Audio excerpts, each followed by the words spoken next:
Hi there, boys and girls.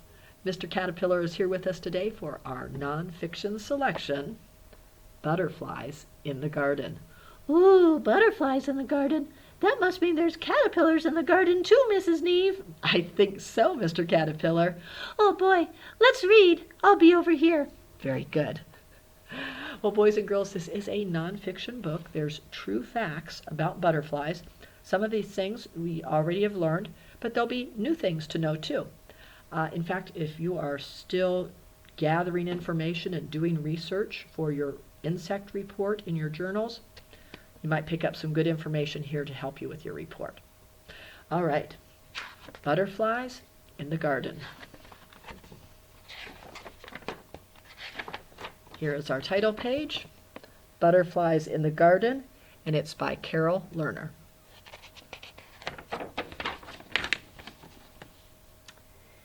It is a bright summer day, and butterflies have come to the garden. Their wings flash in the sunlight as they hover over the flowers. Some butterflies flutter above the plants for a moment and then fly away. Others stay, landing on the flower, one flower after another. They press their heads deep into the heart of each blossom and then move on to the next flower. What are they doing there? You know.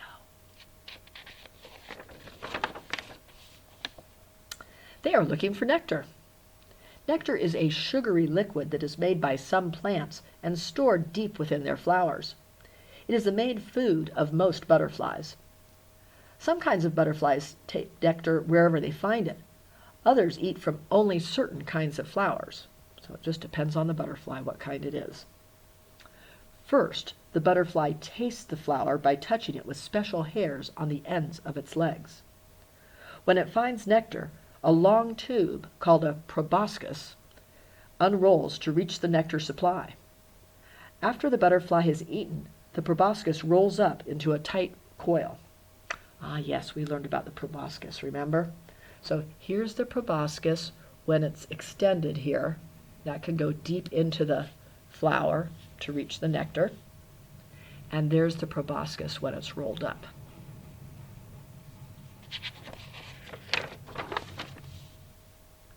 There are so many different kinds of butterflies. Now, they don't mention it in this book, but according to my research, 17,500 different kinds of butterflies in the world. Amazing.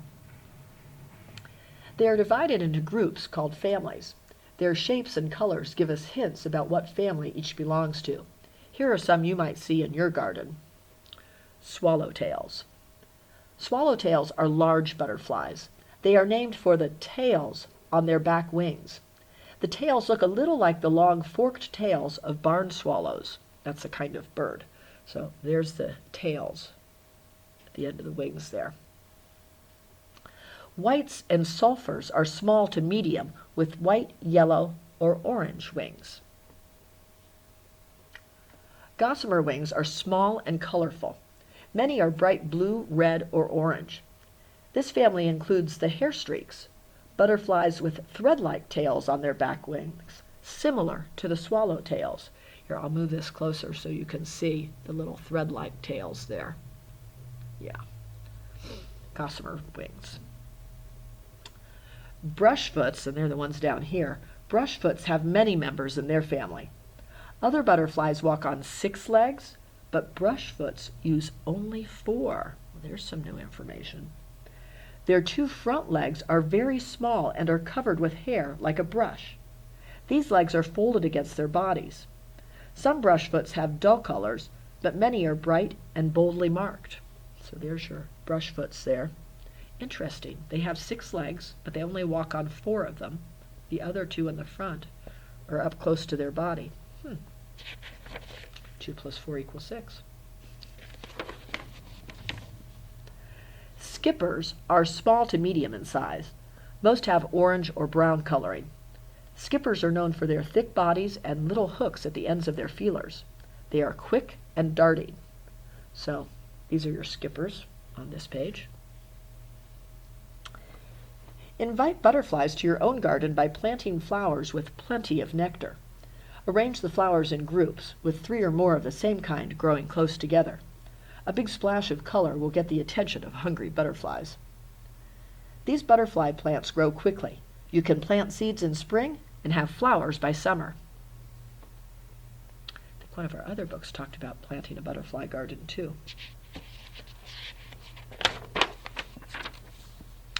Or, instead of planting the seeds, you can buy plants with some of the butterfly's favorite flowers from a garden center. Transplant them to a sunny spot in your garden. Here's a few different varieties: the petunia, Sweet William, your Johnny Jump Up. They look kind of like pansies to me. And there's your snapdragon right there. So there's a few flower varieties that the butterflies like. So pretty.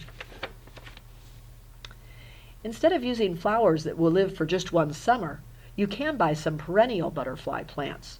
They will come back year after year to blossom in your garden.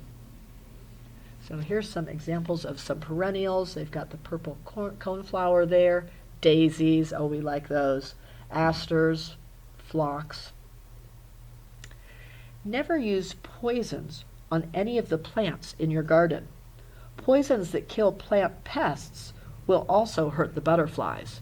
So some people do spray pesticides on their plants to kill the bugs they don't want in the garden that will eat the plants. But the problem is those poisons will also hurt the butterflies. So if you want butterflies in the garden, you can't treat the plants with the poison pesticides. There are other ways to lure butterflies to your yard. Some like the taste of rotting fruit. Mash up a banana or some soft overripe fruit with a little sugar or honey. Put it out in the sun next to your flower garden and watch for visitors. One has landed on that mushed banana there. And some butterflies flock to wet spots on the ground to sip water from the earth. Butterfly watchers call this puddling. Make a puddle by placing a shallow pan or plate on the ground.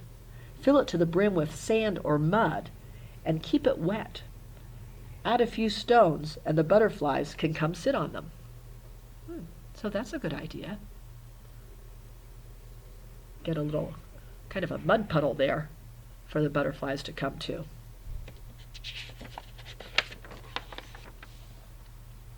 You will see some butterflies moving from plant to plant without feeding. These are females looking for places to leave eggs. Each kind of butterfly searches for its own special kind of plant, one that will feed the young caterpillars when they hatch from the eggs. If you have the right plants for their caterpillars to eat, butterflies may lay their eggs in your yard. Some butterflies look for these garden favorites. So here are some of the favorites they look for. Let's see, columbine right there, hollyhock, turtlehead, and false indigo.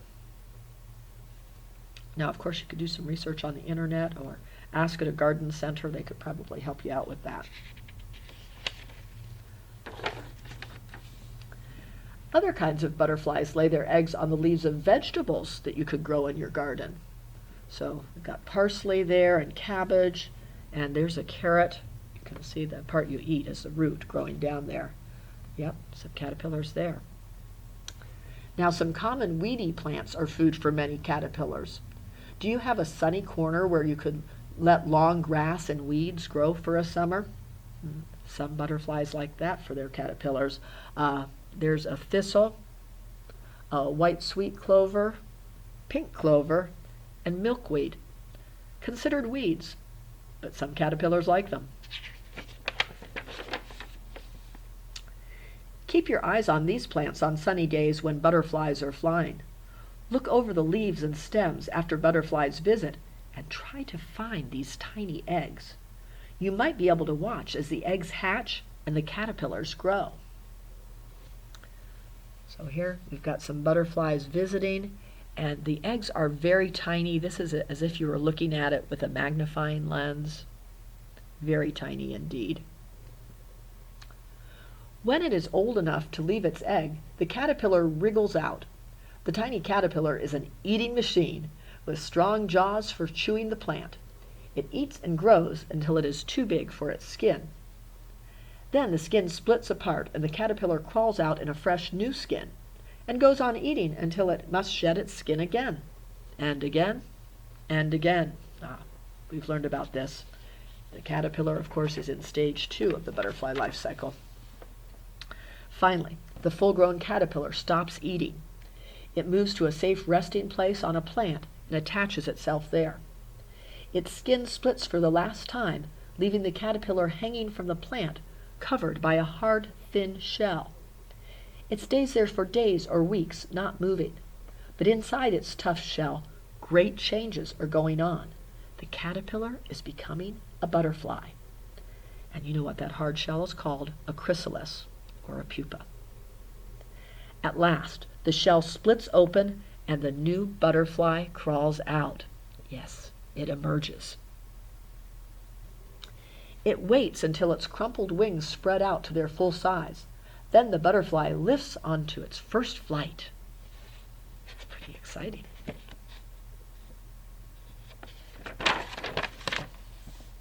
It sails through the air in search of nectar and flowers. Have fun with your butterfly garden.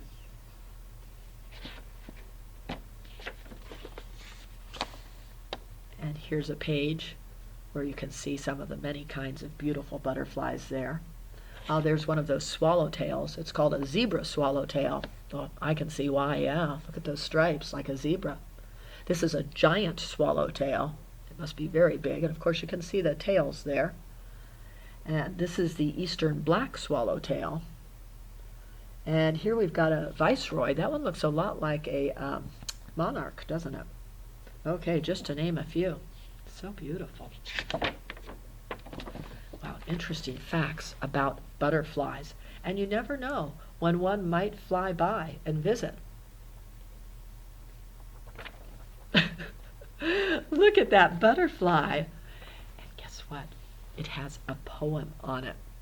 It says, "A butterfly came to visit me. First he landed on my knee. Then he tried to taste my toes. Now he's sitting on my nose." So it's got a straw here, so it really looks like the butterfly is just flying around, doesn't it? And you can say the poem, and it will act it out. A butterfly came to visit me. First it landed on my knee. Then he tried to taste my toes. Now he's sitting on my nose. Isn't it adorable? I bet you want to make one too, and you can. In your packet this week is a page that looks like this, and you can use it to make your own butterfly puppet. Ooh. Here's what you do. First of all, color your butterfly. It's really much easier to color it first. If you cut it out first, I mean, you could, but if you do that, then you have to worry about when you're coloring the wings, what if you go off and get some crayon marks or marker marks on the table. But if you color it before you cut it out, if you go off the edges, it doesn't matter because you're going to cut this paper off anyway. So I would suggest coloring it first. When you're coloring the wings, if you want it to look more like a real butterfly, remember to do that mirror imaging thing that we talked about when we were doing the tanagram puzzle of the butterfly. Remember? In fact, we used, let me find it, the book that we just read, Butterflies in the Garden. We used that page we were just looking at with the different kinds of butterflies to talk about the mirror imaging. How, take a look at this, and this is a monarch one right here. It's got the same markings on this wing as it does on this wing. They match. It's amazing what God has done. It's the beauty and the symmetry. It's so orderly. And the wings match each other. So if you want it to look like a real butterfly, you need to do that. With the mirror imaging, remember though, the way this wing looks on the left is the way it's going to look on the right side of this wing. So you can keep that in mind. And you can, again, I think we talked about it with the buckeye. See how it has the eye spots, one on the left side of this wing and one on the right side of this wing.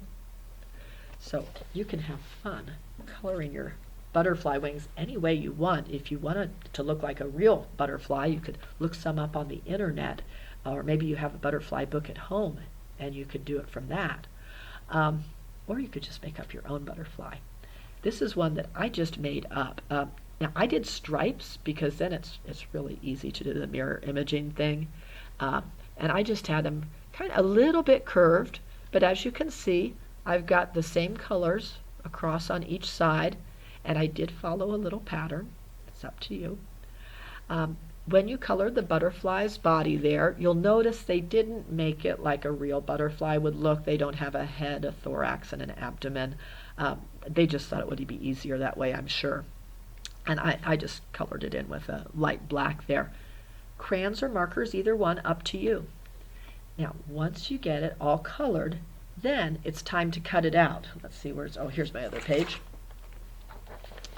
You want to cut it out on the thick black lines. Cut carefully, do it slowly, keep your eye on the page, hold your scissors the right way. Now, when you get to the antenna, that could be really, pretty tricky, so don't worry about cutting out, right along the antenna. You can do what I did. I just did like a triangle around the antenna. That way I didn't have to worry about, cutting them off by accident or something. And then you can still see the nice antenna. I think it even helps them to stand up a little better. Then after you get your butterfly all cut out, on the back you'll want to tape the straw like that. So just any kind of drinking straw, tape it right on there. I did 2 pieces of tape to make it secure. And that really makes it so it looks like your butterfly is fluttering. So boys and girls, have fun making your butterflies. You can read the poem and act out the poem for somebody at home. A butterfly came to visit me. First he landed on my knee. Then he tried to taste my toes. Now he's sitting on my nose. Well, what do you think, Mr. Caterpillar? I like it, and I like that the caterpillars were in the garden too. What's your favorite kind of plant to eat? Oh, I'm kind of partial to the milkweed myself, Mrs. Neve. Okay, very good. But you have to stay away from the flowers over in the vases there. Oh, I'm sorry, Mrs. Neve. Okay, boys and girls, will you have fun? And always remember, God has a plan. that's right. Just like for the butterfly, he's got a plan for you too. God bless you.